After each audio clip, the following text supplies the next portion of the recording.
Hello, welcome to watch this video. My name is Jade. I'm glad that I have the opportunity to share my knowledge about art with you or your child.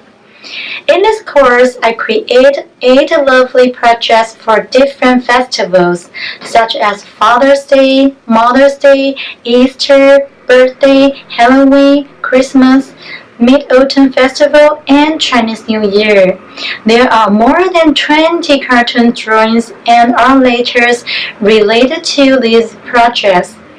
Using step-by-step method to lead you or your child to learn drawing simple and successful. I call each festival drawing as a project. In each project, I will show you and describe the detail about what will you draw for the festival. I designed some practices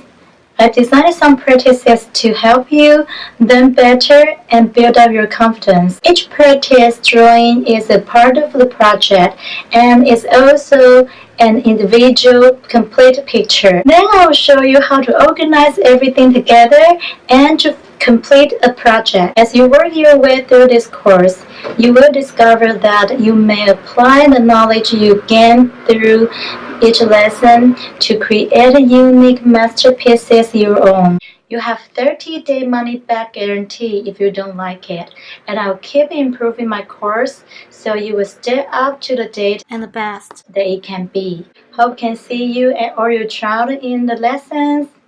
Let's draw and have fun together. Bye!